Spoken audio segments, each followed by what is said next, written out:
3, 2, Jesus 1, and welcome back to episode 32 of Chasing the Racing. We've actually recorded this over split days. We did an interview yesterday with the guest that'll be coming on the show, Tom Ward, after his recent jolly out at the... Jolly out? How posh are you getting, son? You're hanging around with that Tom Ward too much. Now, I had no idea who this guy was until this interview. That's my favourite thing about this podcast. Is the people, well, quite frankly, you introduced me to everyone in racing. Let's put the facts out there. And he is the poshest man. You'll hear it for yourself, kids. I'm telling you, he's the poshest man in racing. And so like I said, we've recorded this over split nights. We did start to record this last night, and then we had a bit of an emergency with the missus. She wasn't feeling well, so I had to run her through to A&E. She's not pregnant, is she? No, she isn't. All right, good. So ran her through A&E last night, but thankfully everything's okay, and Thank God for that. we've squeezed in the time to, because we weren't actually going to do a podcast this week because we were both busy, but you got work cancelled or something, so we've managed to squeeze one in. And before we get going, big shout out to our loyal sponsors, In Contango Training. And like I said on the last podcast, I think we need to get some sort of like theme tune or something. So what I was thinking is, if I give you a bit of a beat, do you reckon you can come up with some sort of like a theme tune? Who do you think I am? Eminem? So if I give you a and you can come in Contango Training. Ready? Mate, no, I'm not doing this. Even I have morals. They're great sponsors. Go on, man. Go on. One for the sponsors. Ready? This is peer pressure. That's how you do drugs, you know. Oh, you want me to go now? In Contango Training. Welcome to Chrissy. Oh, sorry, we actually need to start rehearsing these things before we put them out. But, there you go. We're not very professional at this. How many episodes are we in? 32 now, and we're almost on our 1 year anniversary. I think we started the podcast beginning of January, so we'll have to think of something special to do for our 1 year anniversary. How worrying is that? We're almost at the 50,000 mark altogether, and we actually had our best month this month, 8,000. I'm just reading it off there, 8,326 in a month. So that's our PB to date. So we'll see if we can get some good guests on January, February, and see if we can get that beaten. Oh my goodness, well, the competition's thickened up because like we said on the last podcast, Dean Harrison, and the mad thing is, even in the sport, we sit down here every night and we think, what the hell we're going to talk about next? And somehow something always crops up. Dean Harrison's podcast has just come out, hasn't it? It's just come out today, so don't listen to it. Just keep listening to this. I'm not going to tell you the link. Yeah, I haven't actually had a chance to listen to it yet, but I'm quite sort of intrigued to see what it's like, if it's a similar sort of setup to ours, or if it's something totally. I really don't know. But this is terrible, man, Chrissy, because I've never listened to one of these podcasts back ever. Obviously, I was having a flick through while stuck in damn traffic on the A1 motorway there, and honestly, yet again, he's turned up on a full factory superbike, man. The sound quality's hellish. Obviously, Dean Harrison, needless to say, is fantastic crack, and you think, damn it, the green-eyed monster's kicking in here, Chrissy. We're going to have to step it up. So what we're going to do is have live nudity shows on the YouTube. So please tune in. You know, it's going to be Nipple Thursdays, we're going to call them. You're away? Hold on. You're away tomorrow, aren't you? Yeah, so first thing in the morning, going out to watch my dad over in Spain. So end of the season last few years, my dad, Piggy, our mechanic, and a few of our mates, sponsors, sort of go out to Almeria. I think I was talking about it on the last one. So that my dad actually keeps his bike out there, a little Honda 600, and then they just go out like sort of once, twice a year.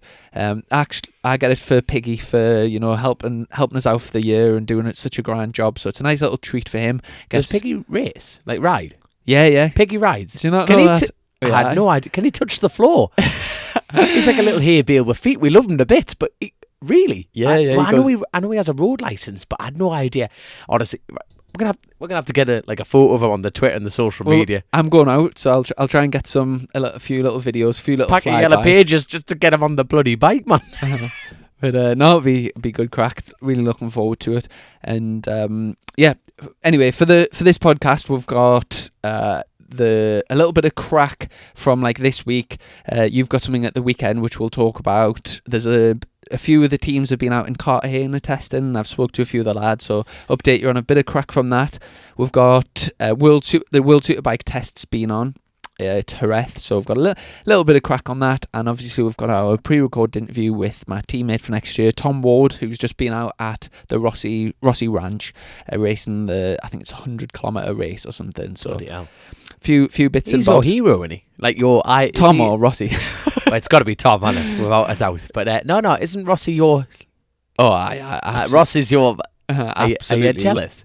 Oh, honestly, mate, there's literally like I would give anything to go over and race at the ranch. Like, I think it's such like an unbelievable opportunity. I was actually with Tom quite soon after he found out he was going, and he just like, he was so buzzing, and it's one of those things like I wouldn't say I get starstruck when I see like pretty much anyone at racing, but I think if I was face to face with Rossi, I would just probably go to like a crumbled mess. Like, I wouldn't be able to speak to him, or like, yeah. And he's probably the only person in the world that I would be like that with as well. Here's a question: do you know if you won this like just hypothetical award where you could choose to spend a day with one person, so anyone in the world, male, female, they've got to be alive now, right? So they could be from racing or from bit of necrophilia there, you know what I mean? Just get down to the local morgue, lock the door, there's 20 quid. Yes. So anyone who's clarify these anyone who's alive now, you could spend a day with them. Mine would be Valentino Rossi. Who would yours be? Oh my god. Should I come back to you? Is anyone that springs to mind straight away? Right. Basically, one of the first, Liz Hurley. Do you know who Liz Hurley is? Right. There's a film called Bedazzled. Right, and this is just like, she's got this English accent, an American film. I'm pretty much describing a porno here, but type it in, Bedazzled, it's got Liz Hurley. I think she's knocking on the door, 60 now, and my God, honestly, there was many a wet dream on that one, I'm telling you. Yeah. Oh, Liz. You've got a thing for older ladies, have you done? Oh, Liz, I do. You know what I mean? It's like, oh, Liz. I thought, honestly, I'd knock them clean out. You know what I mean? Just get out my way. There's Liz. Straight. Really? Like, you're spending yourself. You're spending your time with a bloke. Chrissy, we're very open in the 21st century. If you want to discuss this, I'm always here for you. Sort of our fans. Yeah, Liz. You carry on the show, mate. I'm just going to get myself on Google here to just have a perv. So, before we get on with the topics, have you been up to anything this week? Well, on the discussion of love, I've actually fallen in love, mate. Go on. I've fallen in love. It's just, honestly, let me introduce you to Stilly. Stilly, the love of my life. Now, for our audio listeners, right, I'm going to describe what love is. And what love is a Stihl MSS 500i. It's the first fuel-injected chainsaw that Stihl, our German friends, Hans and Fritz, have combined. Now, put it this way, there's that much power. If Satan was going to buy a chainsaw, Chrissy, this is what he'd buy. There is that much raw power, vibrates more than your... Anyway, we're not going to go down. But honestly, this is love, mate. This is love. What engine's that got in? I'll tell you. Oh God, Bennett, what is this? This is a 6. Oh, I don't even know. All I know, I'm in love because it's fuel injected. But the mad thing is, you get rid of the carbs and everything. It's just howling fuel, absolutely howling fuel down its neck, and the revs, the pickup, everything, the torque. Just honestly, I'm actually going to boot off Liz Hurley here. We're talking. We're bloody chasing the race. A dirty chainsaw, mate. This is like you with a new pencil. This is right. This is what I use to make a living. This is my little me protractor. That's it. You're fiddling with hopefully only calculators, mate. But this is the new love of my life. Stihl 500i. It's beautiful. My old source for sale. Have you just bought that brand new? I've just bought that new because last week. How many blocks of cheese? Well, that retails around about 1,100 quid. Yeah, that's a lot of cheddar in it. Now, bear in mind me, I had a full on sexy finger moment last week. Finger. You never heard the term sexy fingers? No. Everything you touch, you fuck. That is a full on. Everything I touched, I destroyed, son. Absolutely destroyed the saw. Well, rotted the saw, bent a bar, did 3 chains in, knocked the flip line, got ripped out of a tree. honestly, man, just everything just went. You know when they say come in threes. Mm-hmm. I think I surpassed that in the first 2 hours. You know, when you just think, for crying out loud. But hopefully, with my new love of my life, well, that's a thing of the past. Chrissy. So how about you? So obviously, bar Emily not being very well, which puts a downer on anyone's week. Well, I mean, we've probably spent more time with each other in the past 7 days than what we've ever done. We had 3. We did our last podcast. Then we had the awards evening, the North Yorkshire Awards evening, where we got our first trophy for Chasing the Racing. We are an award-winning podcast, ladies and gentlemen. Congratulations for beating us in the... we did a live version of Dom versus the guest, but obviously it was Dom versus me, and on stage in front of the audience. And I've got to say, Dom fair and square, with no help from Jack Burnett. I was about to say, hold on, right? If we're going to dish it out, I did beat you, but I was cheating all the way. Obviously, all the MotoGP questions, Jack Burnett was running up, going, Dominic, it's B. Don't embarrass me, it's B. I'm like, oh, champion, cheers, Jack. And I'm like, B? I tell you what, the first question, it was which track is, and then it named a corner. I had absolutely no idea. So I just acted all calm and I just said, Ulster Grand Prix, like as if it was like obvious. But the corner was called the Flowbog. How can you forget a name like that? I've never heard of it. Are you not? No. And I just totally guessed. And then when it came out, I was thinking, yes. And then, so what I'm saying is you beat us, and I guessed the questions that I got right as well. But there was one question the one question that I got that you didn't was when was the last MotoGP held at Donington? And I was actually racing in that weekend. It was in 2009, and I was racing as the support series. I was racing the Aprilia Super Team there that weekend, so that was kind of like not unfair, but I had an advantage for that one. Jack Burnicle, he has to know these things. He has to know these things. But it was really, really good night. Obviously, we both got our other awards as well.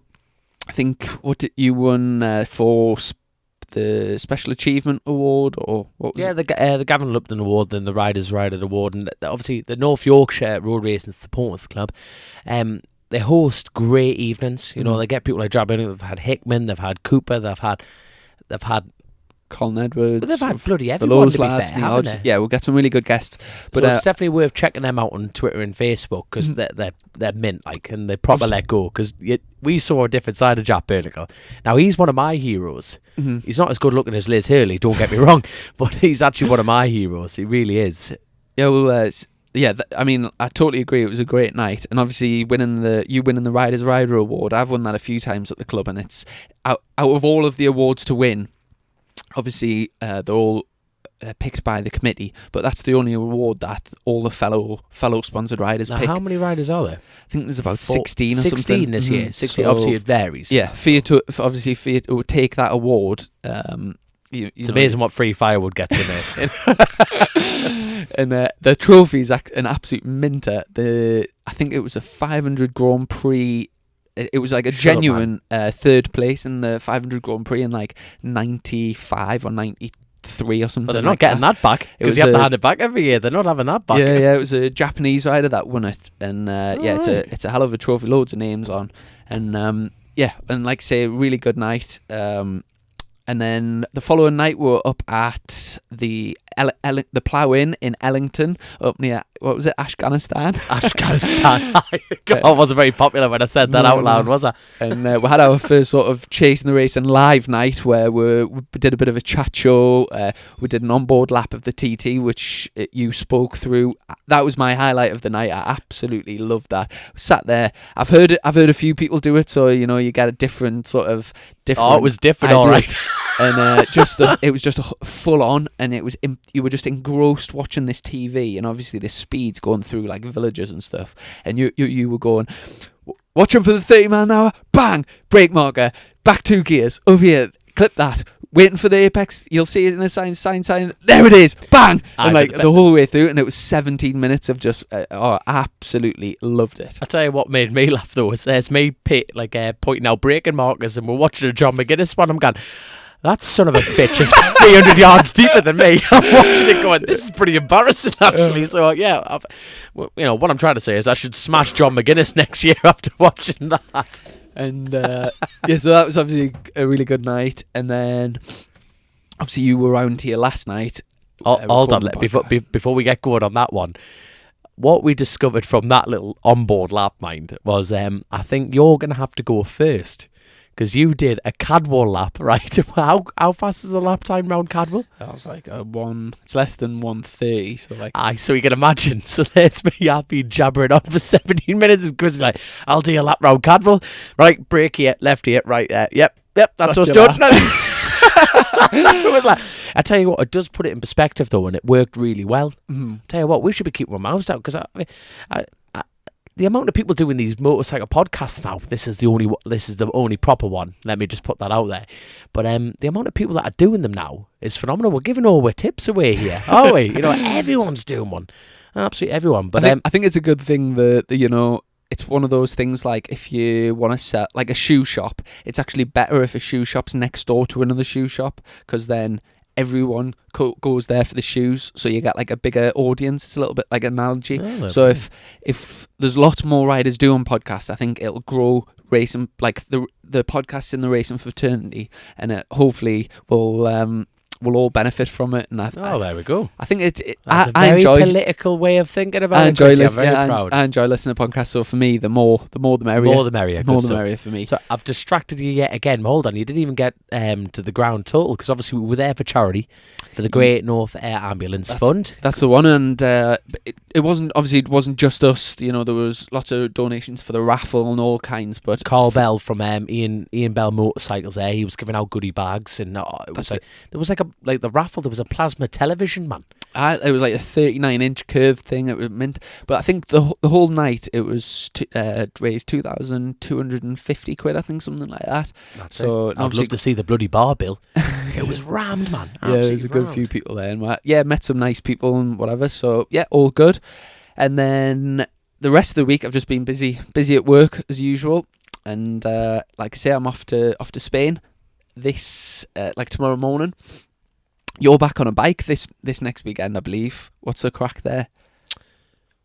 Ooh, giddy hand. Oh, yes, I. So hold on, I've got it on my phone here. See, well, speaking of podcasts, one of my friends, Nathan Smith and Dove from Doncaster. Dove's not from Doncaster anyway. I'm complicating this little situation. But no, I'm doing my first British mini bike round. They've got this winter series, and they've already had round one at Three Sisters. That was on the 17th of November. The next one I'm going to is Tattershall, and that's Lancashire. Lincolnshire. Louth. That's the one here. I don't even know where I am, man. Never mind where that is. But no, like Peter Hickman's actually getting involved with the club. Right. In a massive way. You know, the O'Vale thing. Have we discussed this? Yeah. When we had Hickman on the podcast, he's the UK importer for that. It's O'Varley, I think you pronounce it. O'Varley. Loads of lads are getting them now. Yeah, I've seen Kyle Coops. Ride's getting one. Lee Jackson's getting one. Yeah. Is Coops getting one now? Coops has got one, yeah. So, but these are lads who actually contend in this. Don't get me wrong, I don't think they're in every round, but they're definitely worth keeping an eye out. And like I say, Nathan Smith there, he started that. They've got their own podcast now. It's called Mecca Talk. And that started off from two-stroke race, and obviously in a thick Doncaster accent, Mecca Talk, Babby. That makes him sound like from the African Congo, that. Mecca Talk, Babby. Shut on, got that fish. That is the worst accent ever. Oh, God. So, no, yeah. Obviously, ignore my crappy accent and go listen to theirs. You sounded like... Did you ever used to watch Little Britain? No, Bubbles DeVere. Oh, Bubbles, darling. Bubbles. Call us on the Monte Carlo number 01234567. Oh, good God. But no, they're definitely worth a check out. So I'm down there. I've got my own little KTM 85 two-stroke, because obviously after doing the Classic TT this year on the 250, it is mind-blowing. It really is a total different discipline. It really is. Now, the good thing about it is it's just a bit of bike time. Now, funny enough, you mentioned we've been doing this podcast a year, and how you like having the winter off. Now, obviously, that you've got your, shall we say, you've got next year secured, which is absolutely awesome with MSS.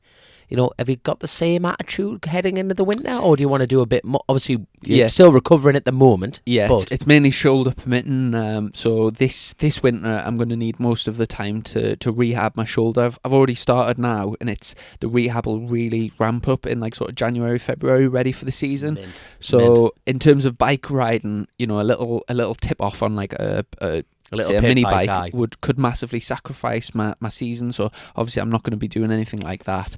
But Alright, in the future and throughout the season, I think I'm going to be getting a KX250 from Kawasaki UK. All right. So I was thinking maybe not motocross, but I was thinking about turning it into an enduro bike and doing a bit of for bike fitness, because I do. Have you got your license?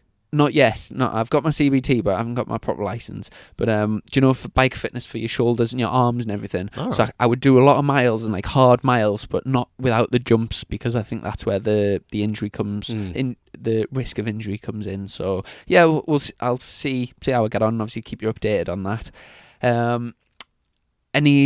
So where are you racing this weekend, did you say? Tattershaw. Down in If I'm saying that wrong, I do apologise. So that it's actually only on the Sunday. I tell you what, I just had the bloody calendar straight up. And can there. people come and, like anyone Yeah. local, come and watch? Yeah, anyone local, absolutely anyone. So it's so spread the word. Pete Hickman's going to be there. I don't think that's a rumor I'm starting, but it's a case of obviously he's very much involved with the club.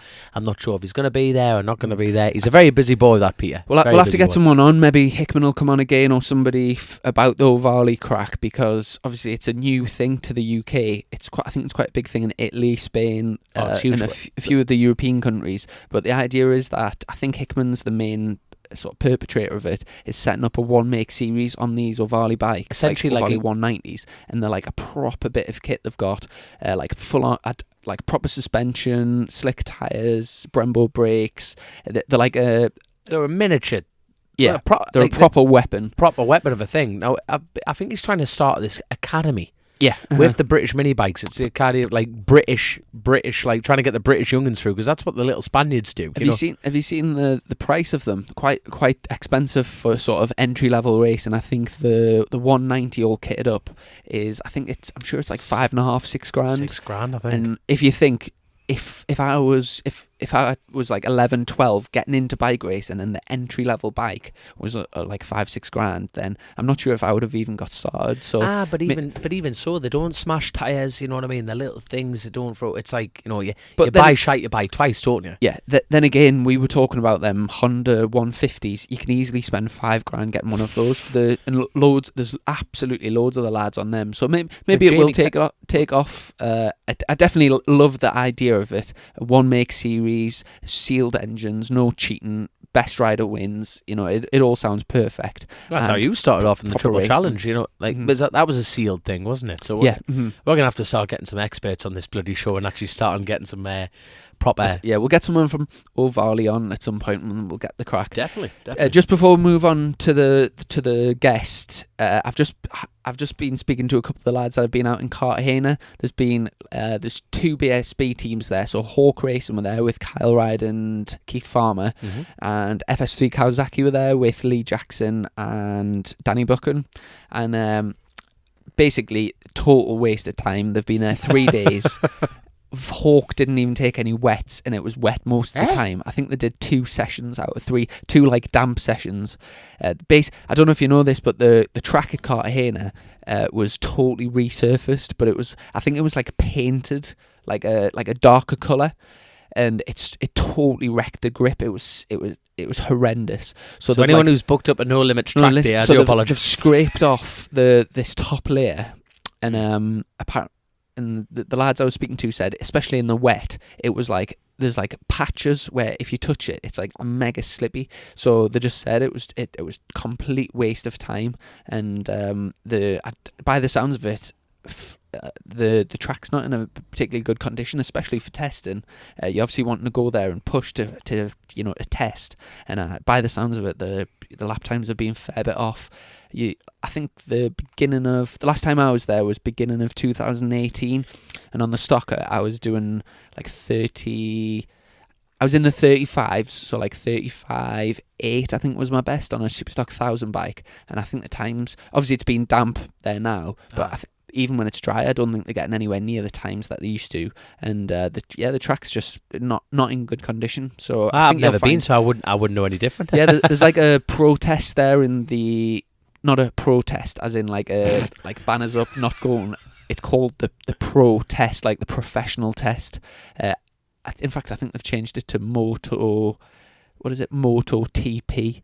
Moto testing program or something. Right. But Barry Simmons runs that in March, I think. But I'm really not sure. After the lads go back and talk about the track not being good, there's quite a lot of other options for tracks in southern Spain. You've obviously got Almeria and loads of other ones. So I wouldn't be surprised if this year a lot of the teams decide to test elsewhere. Right. Maybe you have to get somebody who's actually been to the track who can talk about it properly. We'll have to get Lee Jackson on then. Yeah, and other than that, been a bit of World Superbike testing recently. So they were at Aragon where Scott Redden topped the testing. 2 seconds. Do you reckon he'll do it again? Because obviously that was one of our first questions of it. Like, when we the podcast got going, it was a case of, will Scott Redden do it and everything like that. Well, now that we've seen what he's done, Scott actually had a crash at turn 5 at Jerez. Is that fast? Yeah, pretty. So turn 1's 90 degree, 2, 3, 4. It's like I've crashed there, funnily enough. It's like a long, fast right-hander. So you kind of load the front, going on to the back straight. I presume he'll have took the front there. But yeah, he wasn't. He was the fastest Ducati, to be fair, but he was a fair bit off the top lads. Jonathan Ray. What's a fair bit? This is World Superbike we're talking. So what's a fair bit? I don't just think over a second. So like pretty much a full second. But Jonathan Ray was fastest by 8/10. So he was like nearly another second ahead of everyone else. Or was that in front? Yeah. So in front of P2. So he was 8/10 ahead of, and then so Jonathan Ray did a 1:38.397, which is an unbelievable lap time around there. Loris Baz was second, so Mick Shanley's obviously working his magic there.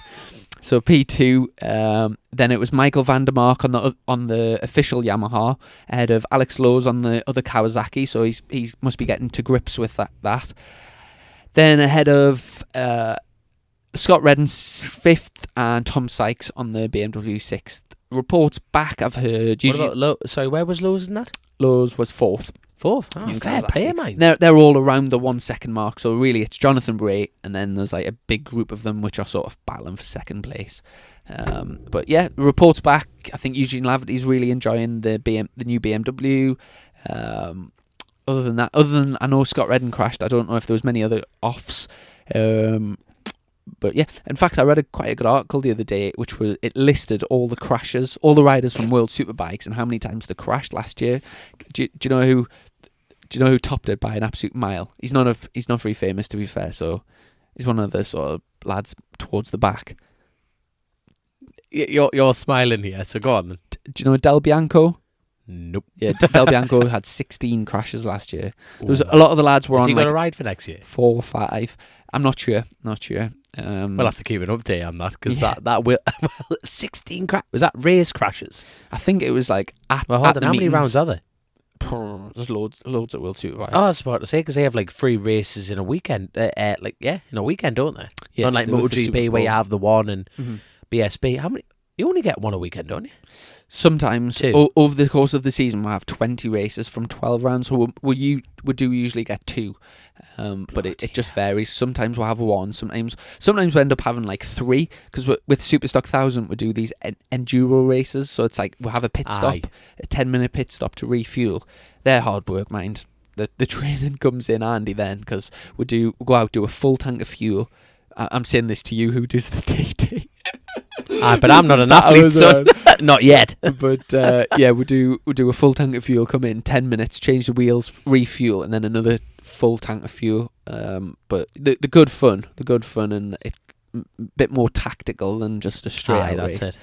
But yeah, have you got any other crack or straight over to the interview with Tom Ward? No, I was just about to say we're getting to that time of year now when it's just starting to not drift off, but obviously we've got some good guests coming up, which is grand. But no, looking forward to hearing our next guest, which is Tom. Obviously, well, I've obviously had the crack with him, so you've had the crack. He's literally the most poshest man ever. The only thing I don't like about posh people is making me feel thick. I just want to knock them off literally their high horse. Well, he's a lovely, lovely man. Oh, good. There we go.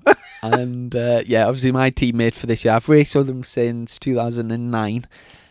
Not every year since then, but for a lot of the years, he is a real genuine nice lad. Aye. And as soon as I found out he was going to the ranch, I was thinking, as soon as he's been at the ranch, I'm gonna have to get him on the podcast to find out all about it, because I want to go.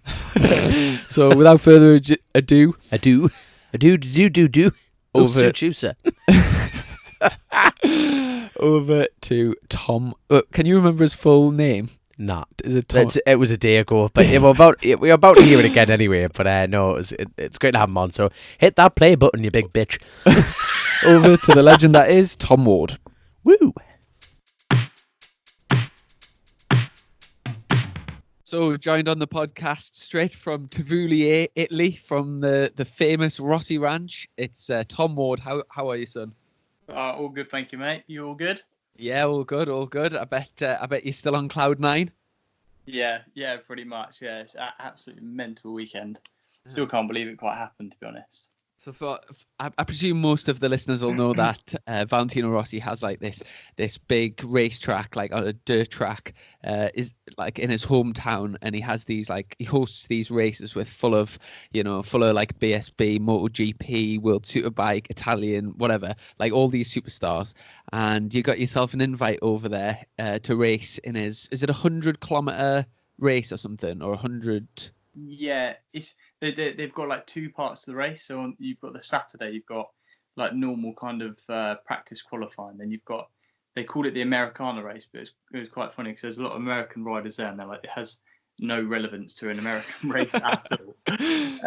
But you do like a shootout race. So there was three groups, and then basically after every 2 laps, the back 2 people get dropped, and then eventually comes down to like the final race. And then on the Sunday, you've got the main 100-kilometer race, and you team up with one other person, and then you do 5 laps, and you change your transponders. And I think it's obviously 100 kilometers in total. I can't remember how many laps it was. I think it was near on 50 laps, 40, 45, 50 laps or something like that. Uh-huh. Oh, spot on. And I presume most people listening will think, like, how does Tom Ward from the south coast of the UK, of England, down in Canterbury, how do you get an invite for probably the most, every single person that races a bike would want to ride at Rossi's Ranch. So how on earth did it come about? Just by being a cheeky bastard, basically. But I was in the gym, and Brad messaged me, and he said he sent me for a picture of the thing of like the Rossi Ranch 100-kilometer, and it was from this woman who basically organised it all. And he said he's got this invite, and I was like absolutely going mad, like couldn't believe he got this invite. And I think he'd basically been asking the guys from Dainese who sponsor him. He had basically been saying, "Oh, how do I get an invite for this thing?" He's been asking for quite a while, and they've obviously come back, sent him through this long message saying, "Hi, we would like you to come to the ranch, blah blah blah. It's on these dates. If you have any questions, please go ahead and ask." So like, I messaged him back, going absolutely mad, like couldn't believe it. And then I said, "One of your questions should be, can Tom come?" Like completely taking the piss. Like didn't think anything of it, and then we just like a couple of days went by. Anyway, he called me when I was at home, and he was like, "Oh yeah, the ranch thing." And I was like thinking, yeah. He was like, "Yeah, I've got some news." And I was thinking, oh, something like really cool, like Rossi's asked him out on a date or something. And so he goes, "Yeah, you're coming." And I'm like, "You're joking?" Like thinking I'm just coming with him. And he's like, "Yeah, you're riding." And I'm like, literally running around the ceiling doing double backflips on the floor. I just couldn't believe it. And I was like, I thought he was winding me up for ages. But yeah, so it was kind of more cheeky than anything. But I shouldn't have really been invited, to be honest, because I was there, some random bloke from Stock 1000 who's not really done anything this year. And you've got like MotoGP riders and shit. Right. Hello, I'm Dominic, by the way. I'm totally out of the inner circle here. Lovely to meet you, Tom, right? I believe I've never had the honour, and obviously I'm sitting here soaking up all this information, and you are the most well-spoken racer, period. You sound like you should be like drinking tea with a bloody queen. I'm not going to lie, right? So before you two go off on a brisk romance holding hands in hands in MSS Kawasaki here, right? I want to know, well, I'm going to be very honest. I have no idea who you are, but you sound like a hell of a top bloke, and I've only listened to you for 4.5 minutes. So let's go back to the beginning here, Tom. Who the fuck are you? How did you start racing? Where's this all come from? This like Um, you've ended up at Rossi's house. You know what I mean? You must I have a hell know. of a career, son.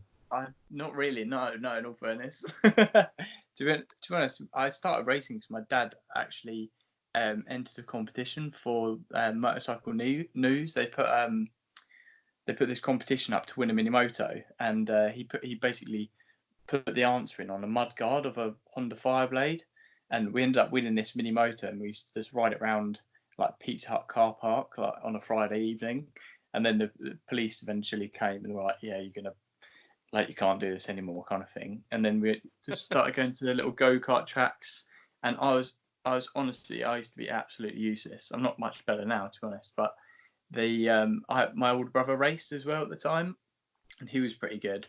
And Is I that an was older brother or younger brother? older brother, yeah, Older he's brother, like yeah. 4 years older than me. He actually used to race against like Redding and Danny Webb and that, and actually used to be pretty fast. He'd either do really well or he'd bin it.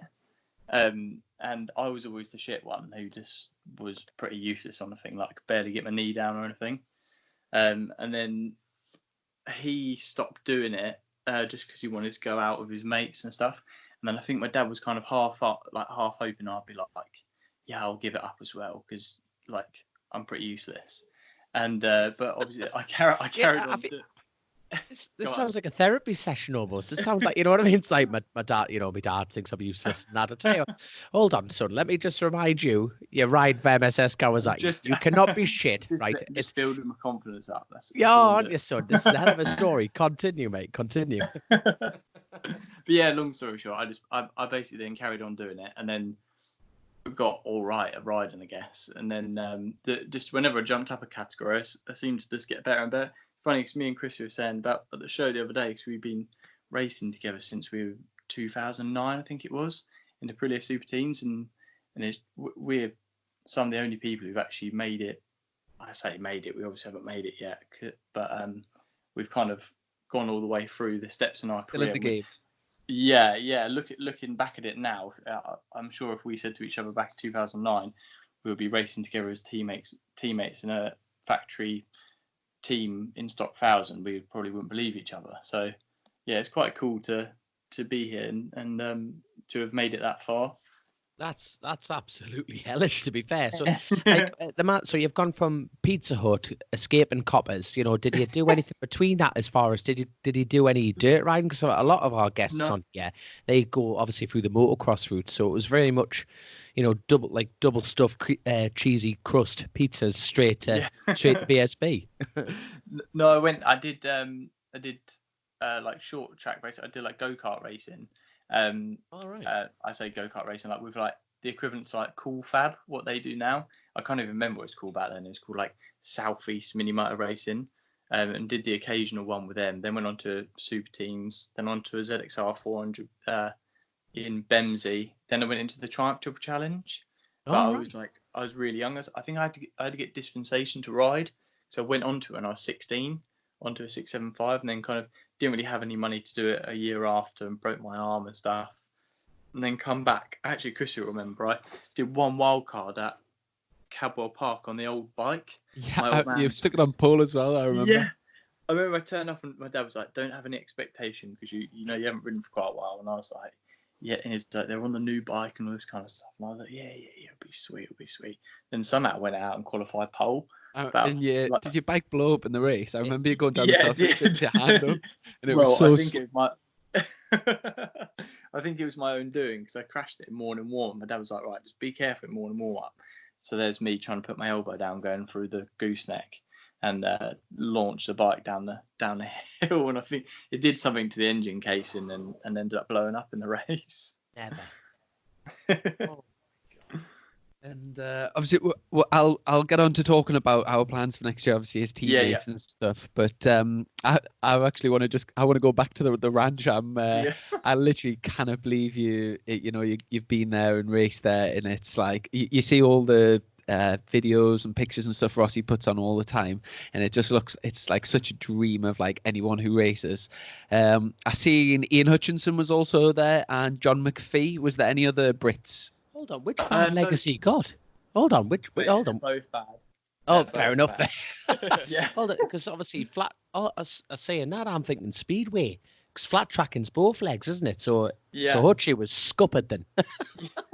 Well, he had he was explaining his left leg is like fused in one position, so he can't. So he's got all of his gear shifts and stuff on the right hand side, but he was struggling like fuck because as soon as you put your foot down, his leg would just kind of either grip or just like fling backwards.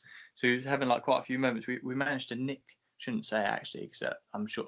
Actually, yeah, Rossi probably is listening. In all fairness, isn't he? But Hey up, Rossi lad. we went into like you've got the main big they've got like the actual ranch. It's like a big old barn and it's all been converted.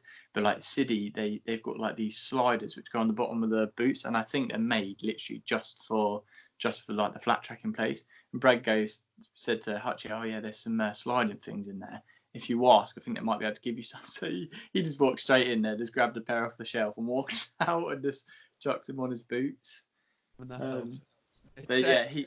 it's Go on, kind of sorry. like it looks a really weird sort of riding style, them bikes. It's not something Oh, I've ever done, but I've done speedway before, and obviously like a bit of motocross and a bit of road racing. You've But done speedway. yeah, The yeah, things you learn on this podcast is incredible. I've didn't even know that, Dom. Oh God! Well, Tom, mate, Tom, I feel very embarrassed. I don't know you after your history. You know, I know nout, young'un. Unless it's trees and tits, I know nout. There you are. so in terms of like riding the bikes, what was I mean, like I presume it was new to you as well, and like how did you adapt your style and like what was it like?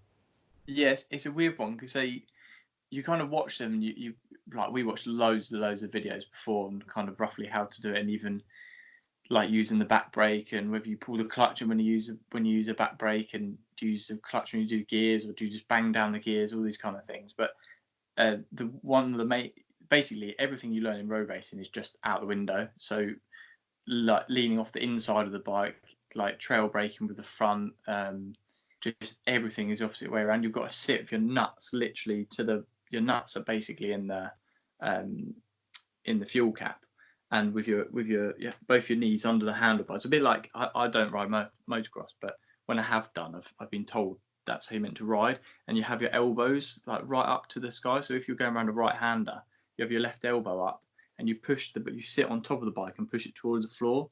So just everything is just completely unnatural.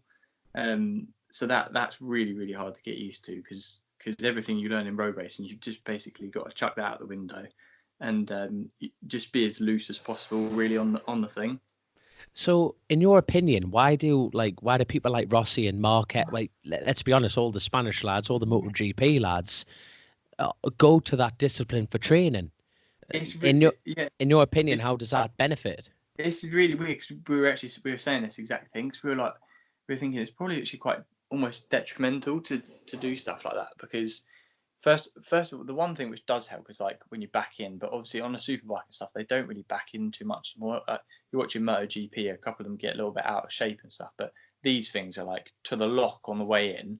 You don't you should never be wheels in line at the middle of the corner. As soon as you're off the back brake and it's still backing in, you then pick up the throttle and you basically turn tighter. But we were saying exactly that. I can't see how it can benefit you that much because then when you jump back on, especially like a MotoGP bike where it's all about lean angle and trailing the front in, but I think it's the actual feel of the bike and the throttle control and just the whole balance of it because you've got to have just amazing balance and you watch Rossi and he's just on another planet. He looks like he's riding to sort of like 80%, whereas the other VR46 lads they look like they're riding to sort of 95-100%, whereas he's riding as fast, if not faster than them. But it's just so smooth, and it's obviously balance and natural talent which comes in. And like obviously when you first got there, you got to Rossi's hometown. I mean, like, were you meeting like, was there like a tour guide to show you around, or like, where did you have like a look around is there a museum and stuff there, or what? No, well, when we landed in Bologna, and then we went down to the Dainese factory, to go and like have a look around there, and then we came back up, just went to the hotel. Then we had the first day. We were the most eager blokes ever, because obviously, we were meant to be there at 10 o'clock in the morning, and we got up. Me and Brad were like, oh, we get up at like 6:30, get there for 7. So we turned up about, I think it was about 7:45, and there was absolutely no one there. And we were there for about an hour and a half before anyone even turned up. But after we'd done the first day of practice, we went down to Tavullia, and there's like, as you come into this tiny little village, well, it's like a town, but it's really, really quite small. You come in, and everyone drives these little, like, little tut things, like apes, like Oh yeah. freewheeler with like a bike engine in them with like handlebars. Everyone like drives them round, and there's like a Rossi cafe, a Rossi pizza house, Rossi restaurant. Is it true? Is it true that the speed limit's 46 kilometers an hour? There is, or if you look at all the signs, they've all got 46. You can't even see most of the speed limit things because they're just like sticker bombed with all VR46 stickers. Honestly, and there's flags all the way on every telegraph pole. There's a massive VR46 flag on every one, on the way in, the way out, like within the whole like 3 mile parameter of the place. It's just absolutely crazy.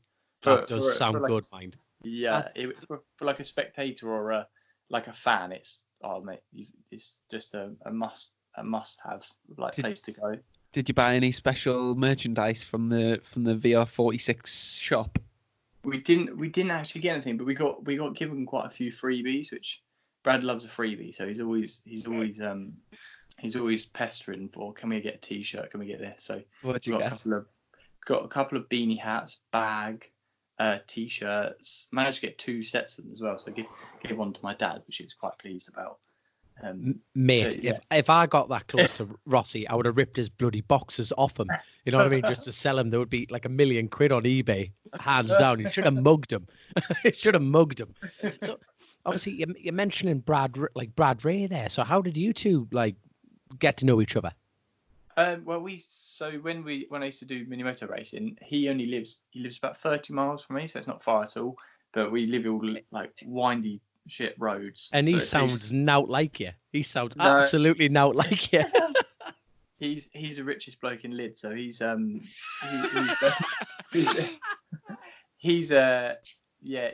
like from like near Sittingbourne area where like Shaky Burn's from. So like you've got the very posh part of Canterbury where I'm from, and then you've got that's the Deutsch, that's like where all the scumbags are from, like where Brad's from. No. No, I think this Brad. He's got his own language, I think. Absolutely class, man. And obviously, getting to actually meet Rossi, they say never meet your heroes. Did he live up to expectation? We were really nervous. As soon as we got to Bologna, we were like driving along, like everyone's like flashing us, beeping us out of the way, and we're thinking, God, these lot are right, like they're proper arseholes, they are. Like, we're not getting a great impression of these Italians, yeah. And we're thinking, and we were saying, what happens if he's an absolute dick? Because we're going to be like really upset. But the bloke was just like beyond nice. He came up to us. We were looking at the time sheets. Me and Brad were about dead last on the time sheets, and he came over and he literally went, ciao, Bradley. Sort of looked at me like, who the fuck is this bloke? And he like genuinely is like, hello, how are you doing? Are you enjoying yourself? And like me and Brad just sat there, just go,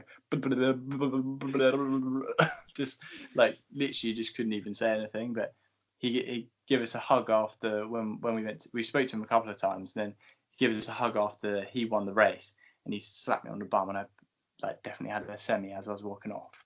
Good lad. Honestly, he's just the most sound bloke ever. And you can see when you watch these videos of him like knocking people off on his scooter and stuff, like everyone is just obsessed by him, and you can see why you end up like if it was me, I would lose a plot. I'll probably whack someone over the head with a stick or something. But he's really good with it, and he has so much time for everyone as well. I've seen a video before when he gets off at some airport, and there's like, obviously there's loads of people there to greet him and like to see him and stuff. But then you do get people who are genuinely taking the piss, and like he's like, say if he's going out to race and people are literally like running in front of him, stopping him, it's like it's.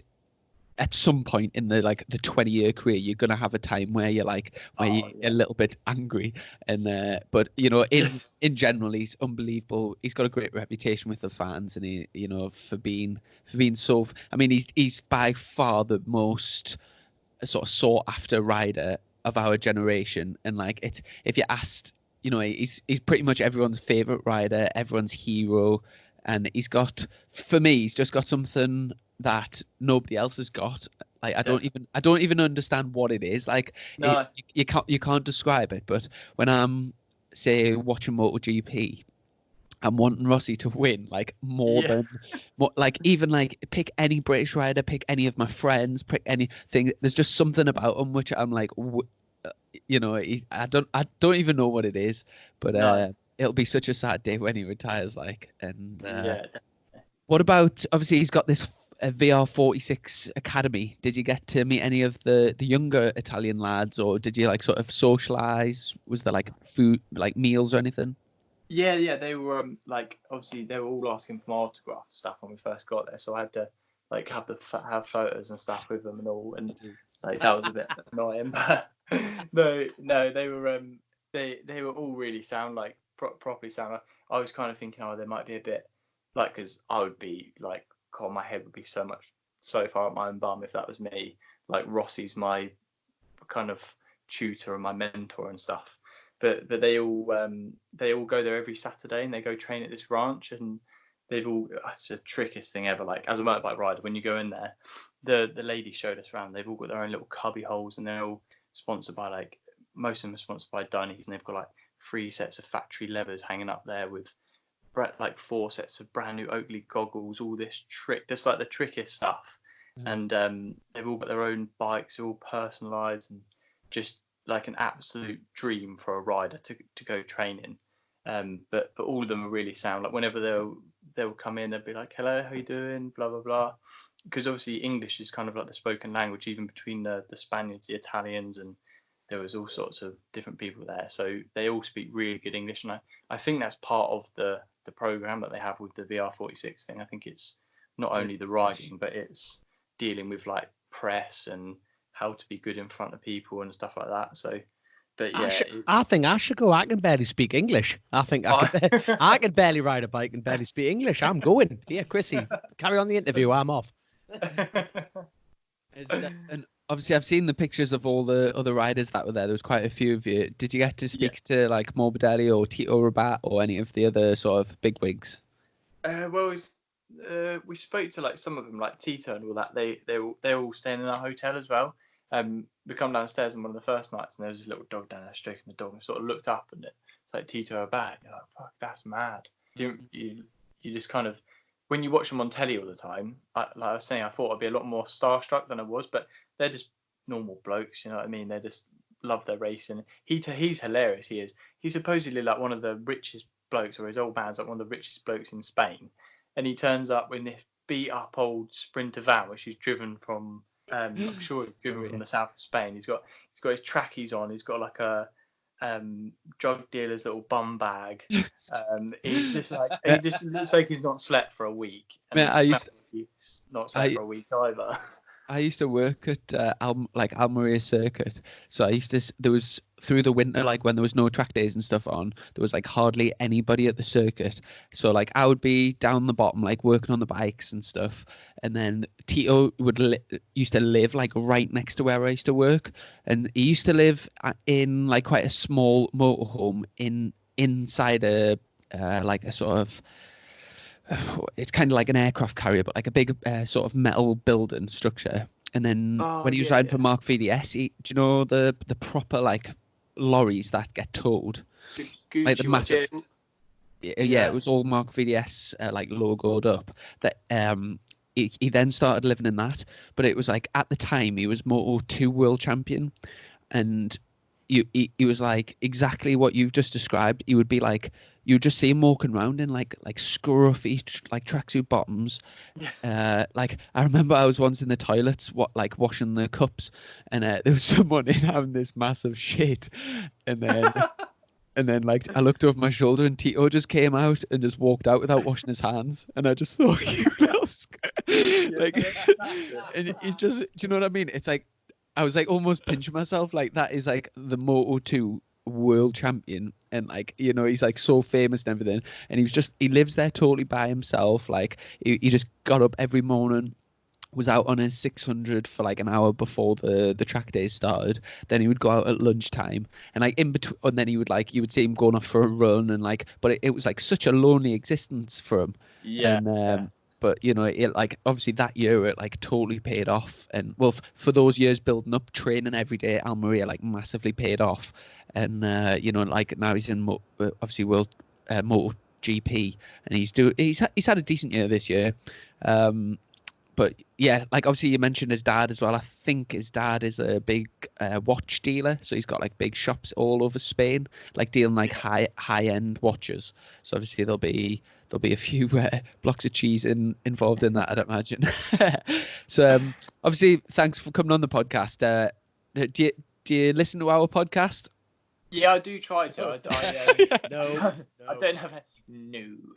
No, I do. I genuinely do actually try and listen to them. When I was listening to the one last, I haven't listened to the one in between because you must have because you went like a month, didn't you, without kind of doing one, and then listened to one when I was in Spain at the beginning of last week, and then I haven't seen. There's a most recent one with Davo, isn't there? I haven't actually heard that one yet. Yeah.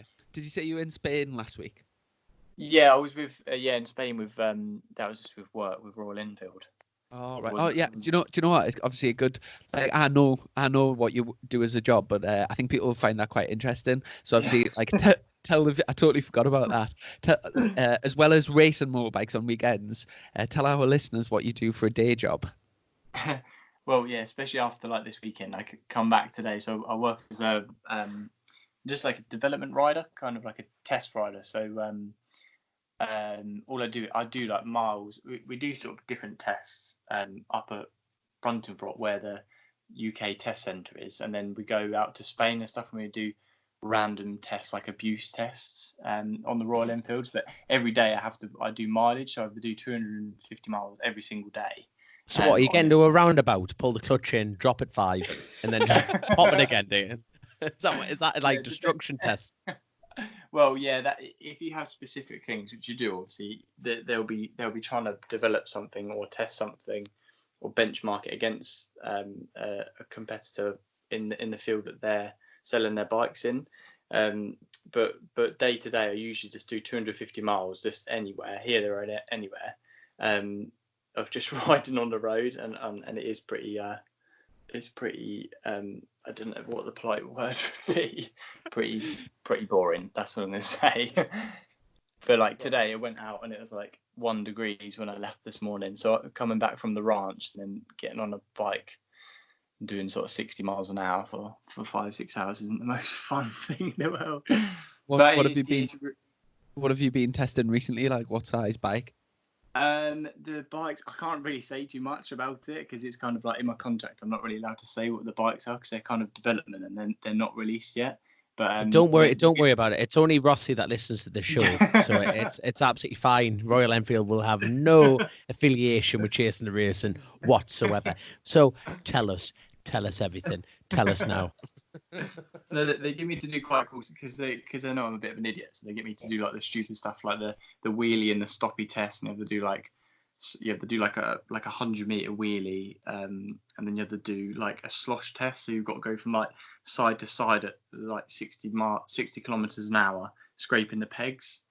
Just like for me, it's really good fun, but it's obviously deemed as for us as riders, you're like, yeah, I want to get a bike and try and crash it everywhere. Any jobs going? Yeah, they're actually. If you want a mileage ride, I can put you in touch. Please, mate. Please. Yeah, like I've said this all along. I prefer you over Chrissy anyway. So he's actually getting me work, mate. You just sit there being a fancy teacher, and like Tom, I've met him for I've only spoken to him, not even met him for 28 minutes, and he's offering me a job. You're useless, Chrissy.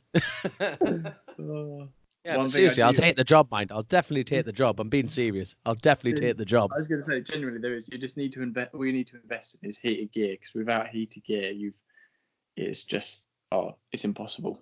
It's like, Oh, spot on. Hold on. Who are you sponsored by? Protective clothing wise, yeah, Levers. Who are you sponsored Darn by? easy heated gear, yeah. Oh, you are sponsored by Day and Easy then.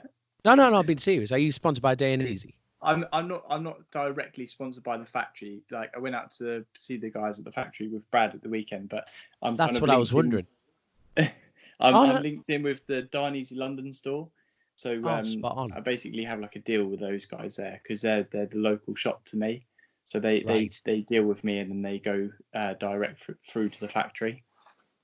Right, so I'm got not you. No, like I was a just factory rider, if you know what I mean. Oh, right. I know. I was just wondering because all the BSB lads, after listening to this, would be just go, "Hey, I'll ask Bradley Ray if I can go along." But you actually have a connection. Yeah. No. Like I say, I've just started speaking to you, so it's a case of you are obviously directly or indirectly you are a Day and Easy ambassador. So that's how you had the connection to go to Rossi's ranch. It was more just of the cheekiness, I think, of Brad asking on my Oh, behalf. that goes without saying. That goes without saying. But obviously, that connection did help. Oh yeah, definitely. He sent Right. me a message, because he showed me exactly, because I didn't believe him even when I got off the phone that I was actually going, and he sent me the message. He screenshot the message, and he said to the girl, "Oh, the one question I do have is, can my friend come?" And he stupidly put, "He's very fast," and I think that she obviously thought that I was maybe like a flat track rider, which neither of us are, and we were absolutely useless. Doesn't So matter. You went. but she then said, "Oh, what's his name? I'll ask Valet." So he obviously messaged back, and then she came back, and then she said, "Oh yeah, he can come and he can ride too." And I was just like, when he screenshot me that, I was just out cold on the floor at that point. And obviously, going into next season, we're going to be teammates for the Massingbird Monday Kawasaki team run by MSS in the National Superstock Championship. Obviously, looking forward to the season. Have you got anything cool planned over the off season? Yeah, I'm hopefully going. I've very kindly the guys who run one of the national endurance teams, Chrissy, you know him, Craig, who's one of like the head guys at Kawasaki. Him and his teammate Chris, they've got a bike which he's lending me. So me and Brad are going in a couple of weeks, going out to Spain for 3 days to do a test, just to kind of get used to the bike and stuff, which would be mega. So yeah, once we get out on that, then we're obviously going testing in sort of February, March time. So yeah, I'm just absolutely buzzing to get on the bike and just get riding, get behind you, get in the tow, just yeah. Because obviously Kawasaki's going to be a new manufacturer for you this year after being on the Suzuki for the past few years. And yeah, obviously if you haven't ridden it, you won't really know what to expect. But yeah, so testing in a few weeks, and then do you know when we're testing? I'm not actually sure. I'm going up on Thursday. I know that you're going away, aren't you? We're going up on Thursday to Colchester Kawasaki.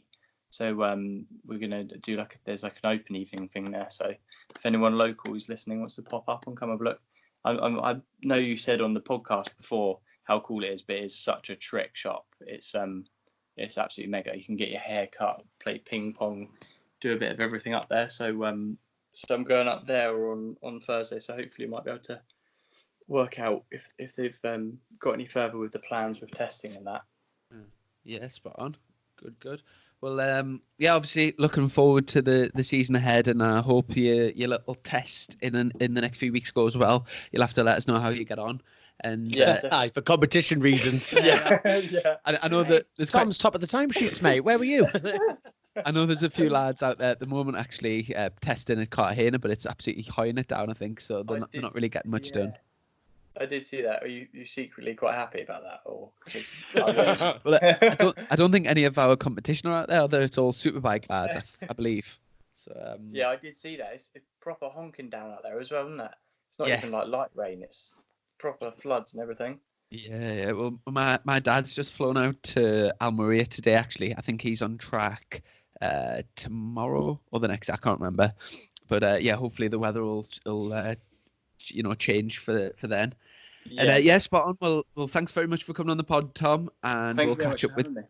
we'll catch up with you soon. Before we go, is there any, like, for people listening who maybe aren't familiar with you, where's the best place to find you, like Instagram, Twitter, etc.? Oh yeah, probably just on the old on the social media things on Twitter, on Facebook and Instagram. Just Tom Ward. I think don't even know what it is. Tom Wardy or something Tom Ward. like that. Tom Ward. It's bad because Dom, you're like this. Everyone knows me at racing as Tom Ward, but my full birth name is Thomas James Phipps Ward, which doesn't. My God, that's brilliant. That is absolutely brilliant. You're going to get a knighthood at the end of this season. I'm telling you. The Queen's going to turn up and go, "Hello, Tom. You're all right, son." But not in a Geordie accent. Hopefully not.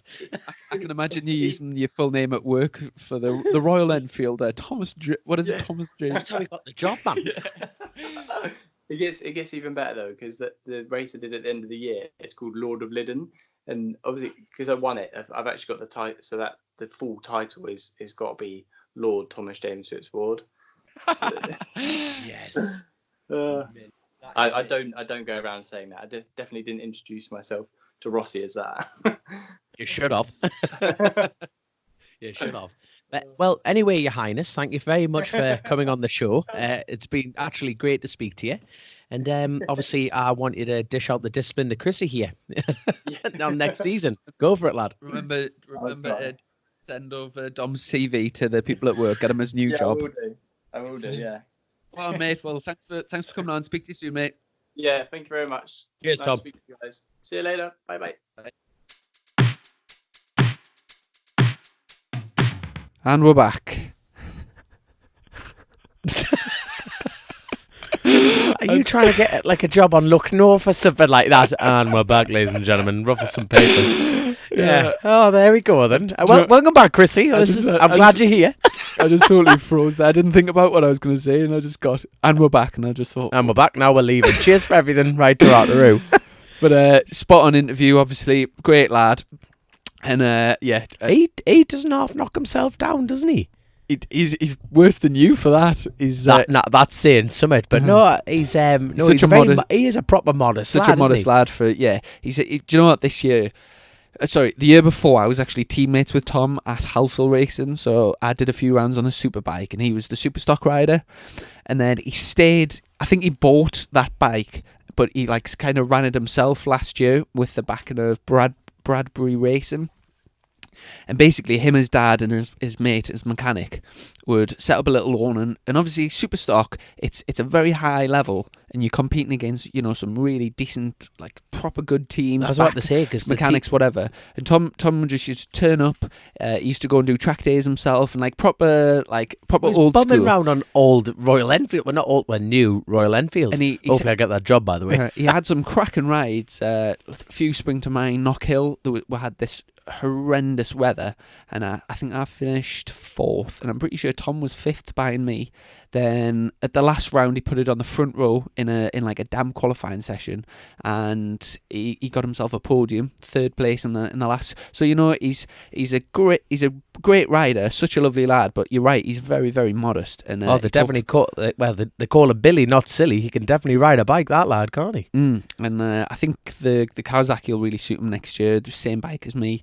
And has he not been on a Kawasaki before? I think never mentioned that. No. So I think obviously we'll get our testing program sorted beginning of the year, and I'm sure we'll hopefully not Cartagena.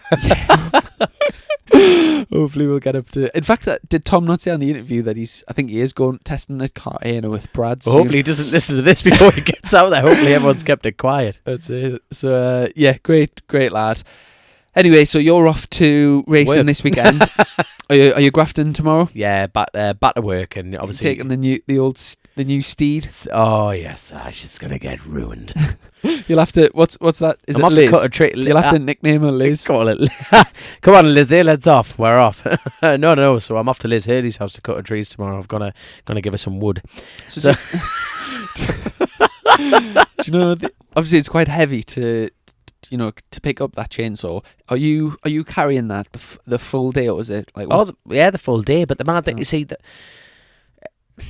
it's very similar to actually riding a bike in a way, because if you physically pick up a bike and push it, you think, bloody hell, it's heavy. I know riding it's totally different, but if you stand there with a motorcycle and push it left and right, you're still using your arms and still using your body. But when you've actually got the inertia of the engine, the gyroscopic effect where the bike actually wants to stand up all the time, it's like if you jump off a motorcycle, it won't just crash, it'll have to lose momentum first, then to fall over. Same with a chainsaw. So the higher you actually rev it, the quicker you can turn it. Like they actually have brash racing in like timber sports and back in the day. So when you cut, it's called dressing out timber. So I have to measure off certain size timber and certain size species, different for different mills and blah blah blah blah. So on Sitka, like Sitka spruce, what we mainly have in this country, like it's mad. We call them tits on the tree, because the mad thing is, like, where the branch unit, I've lost every listener here. I'm blabbering on about trees, man. No, go on. But like, so you've got the root collar, around a branch. So you can imagine when the wind hits it, the branch, it's like your shoulder. So your shoulder's got a joint and you've got all them tendons around. A tree does the exact same thing. So you've got this like big knuckle where the branch needs to support itself. But on Sitka, they actually drop like a breast. So when you go underneath, when you're actually hitting the saw against them, you actually go under. This is getting quite sexual now, isn't it? You go underneath the cup and you stroke through the cup. No, so when you're actually revving the saw, you're actually cutting through these branches. Obviously, lower down it's harder, but when you're getting to the top, you're twisting the saw all the time. But anyway, that's a really long version of saying it's lighter when you're working with it. Do you notice that, like, say if you're taking out like a massive tree, do you climb right to the top and then start taking bits off at a time, or? So I'm qualified in both, but I grew up in forestry, so like I started from felling big, like oversized timber from the bottom, but then I did my apprenticeship as a climber.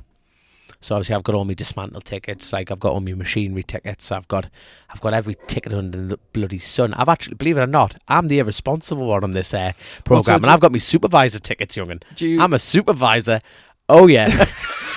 Do you hammer like metal things in to like climb up the tree? Oh no, we've got gaffs. I tell you what, son, right? You know, we're gonna have to do a job swap one day. Imagine me swearing in bunch in front of kids with a tab on like that. Right, listen up. Anyone ginger, get out of my class. And like, you come to work for me for a day. I'll ruin you like you ruined my sister. I'm telling you. But no, it's obviously you got tree climbing gaffs, and like what you do is like they're essentially like aluminium rods that you tie, like you strap to the side of your leg, so it sits on the inside of your boot, so you bridge your foot. You've got a spike which is around about a couple of inches, and you physically dig them into the timber while climbing with a metal flip line. So when you see the old photos back in the day, nothing's much changed. So you're carrying up that saw there. That's like a mid-weight saw. So when you're taking down like big oversized hardwoods, you're carrying like big, like 80 cc chainsaws. That's more than like scooters and that. And they got like 4-foot bars on them, like knocking off, like we call them biscuits. So like you're knocking off big chunks and booling them off by hand. But you can imagine all your power is from nipples up, if that makes sense, because you've lost your leg power for holding the saw. So everything's in your like top of your back and in your shoulders. So it's funny how you talk about endurance. Like me, like I'm definitely, well, that's a given. Next year I'm stepping up my training, because if you want to take a next step in the sport, you've got to step up everything about your life. It really is a lifestyle, this job, like racing and working. But like on the bike, I've got no problem. I don't get arm pump. I've never had arm pump. You've never had arm pump? Yeah. No, there you are. Good on a chainsaw. Do you want a job? No, so obviously like booling the bike around, I don't get tired booling the bike around, but then piece of cake compared to being up in the forest for 8 hours. That's it. But obviously it's mind concentration that's different. It's different forms of training to take that next step forward. But like with chainsaws, it's like your body gets adapted to it, doesn't it? Your job, it's like training. You've got to change your training to lose weight. You've got to change this to get a different outgoing, and it's the exact same. Like me, I go bull trees all day every day, and I'm still a chunky little monkey, you know what I mean? But I'm not unfit as a person by any stretch of the imagination. But I need to trim, lay off the cheddar, and I was trim the fat. I was actually thinking about for January. Obviously, we'll get Christmas out of the way. We'll do we'll do a podcast beginning of January, and we'll do a podcast at the end of January, and we'll do a little weight challenge. So I'm well bunged up with a cold. So basically, we'll both do a challenge to see how much weight we can lose in January. Right. And say like the loser, 50 quid, 100 quid to a charity. Shake my hand, young 100 quid. 100 quid? 100 quid. Whoever loses the most weight is the winner. The loser has to put 100 quid into. You just pick a charity. No. We'll leave that. We'll put it on Twitter. Another poll. For another charity. The loser. Don't say Weight Watchers. Yeah, 100 quid to whichever charity for this challenge, and we'll just directly bang over 100 quid. Yeah, so we'll weigh beginning of January, end of January, and then right. Here we go, son. Oh, here the games are put now. We'll both be absolutely shredded beginning going into February. How much do you think I'm going? Oh, here the game's raising. Here the game's raising. But no. So yeah, what's the crap? Well, obviously you have to go to Spain, see your dad, and obviously look after him. And then other than that, just busy at work. I've actually got some friends coming up next week. My old teammate, the Jordan Gilbert. All right. So Jordan, Keith, and the family are coming up for the weekend in Newcastle. That'd be nice. When's that then? Not this weekend, the following. Yeah, following weekend. Why don't we get him on as a guest? I maybe get him on the pod. We'll just jam him in this motorhome. Go on, take a seat there, Jordan. Who else we've got? This weekend just gone as well, we had a couple of friends up, Tony and Jeanette, so that was really nice to show them around Newcastle and stuff. Awesome. And then obviously just the run up to Christmas, I do a veg delivery. The few days running up to Christmas, I work for a lad around the corner, and I go around all the local places delivering the fruit and veg. Shut up, man. I've booked 2 days in with them this year, so I absolutely love it, getting the Christmas spirit and that. And oh my Gideon, I feel like Scrooge sitting opposite you here. I absolutely love Christmas. It's my favourite.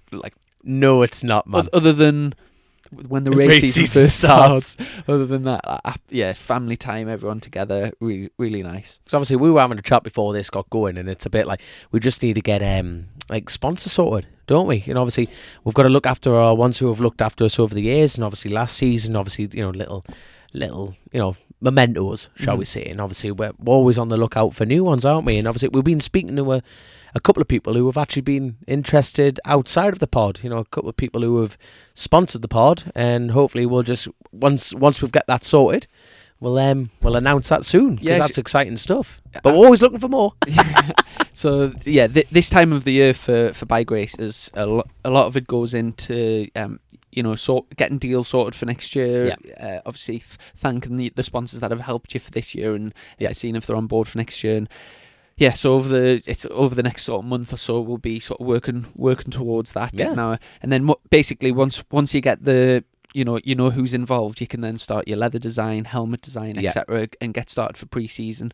So we'll both be busy doing that over the next few weeks, and then it's the run up to the race season. We've actually had a few requests from people on the Twitter and Facebook and stuff to get a sponsor on the show, and I think that would be a really nice idea to get to see their point of view, what they benefit from being involved in races. The good thing is these conversations are pre-recorded, so if it was say shite all, we'll just don't have to put it on. So if there's any suggestions for people a sponsor of the sport, and we can have a bit crack about the benefits of sponsorship and what they get out of it, that might be a nice idea over the Christmas. Definitely. But with that, before we go, we've actually got another sponsor for the show, and we need a competition for a giveaway. So Blacktop Media on Twitter. Yes, bit of crack, and we had a message the other day. 2 seconds, I'll just get it up, and we've got a chain to give away for. Do you know how to pronounce it? Is it Rainer? Rainer. Oh God. I even asked for the phonetics of how to say it because I wasn't sure. Fair enough. But obviously it's donated by Blacktop Media, so it'll fit any motorcycle. Is that right? Any motorcycle? Yeah, so it's any chain. Bike. No, motocross, enduro, any bike. Blacktop Media, fair play. So to win the chain, what we'll do is we'll put this podcast out, and if you share it, so retweet it on Twitter, share it on Facebook, put it on your Instagram story, whatever it is, pick a winner for a chance to win the Rainer chain. And he's got it's Regina, sounds like hyena. Yeah. So if anyone wants a chain that you can laugh at, get a hyena chain. They are. Hey. I'm pretty sure you pronounce it Rainer. So Right, the Rainer. It's a motorcycle chain that you put on your motorcycle. So there we go. that's it. Yeah. So big thanks to them guys. And obviously, we keep saying the final thing. It's great to have Aaron Clifford on his way home. Absolutely. Yeah, I seen that on the Facebook. Yeah. Is it 19 weeks after the accident? 19 weeks. That is phenomenal. And he's just got on a flight on the way home. So if you are listening, mate, well done for getting on the flight. It's been a long time. And yeah, get well soon, mate. Get well soon. Yeah, absolutely. And it's you can't even imagine It's a long time away from home when you're not well. Mhm. And just it's such credit to the medical team that have got him to that position where he's flying home, and I'm sure him and his family will be over the moon. And it's a long road to recovery, but it's small steps all the time. Hey, that's it, mate. And lovely sight. So as before we go, big thanks to all of our patrons as well. I see our patrons growing as well, so really appreciate that support. And obviously big thanks to our sponsor. I'm not doing it. Nah, just come on, close this show. Thank you so Tango Training. Incon Tango Training. A leading risk, finance and good. treasury consultancy. So big thanks. And we should be able to get a podcast in next week. Yeah, hopefully. What happened to the other sponsor, Victory Barbershop? I noticed you're wearing one of our Chasing the Racing hats. Have they butchered you or something? What's happened to your head, son? No, just you look like a really budget Craig David. Craig David. Did you used to watch Bo Selector? Oh mate, I've got this photo, man. Oh yeah, I'll have to show you later. I'll put it on Twitter later on. Oh, it's some crack. But anyway, right, let's close this down. Spot on. So, well, all the best for this weekend on the mini bikes, and we'll Cheers, catch up next week. See you later, mate. See you in a bit, son.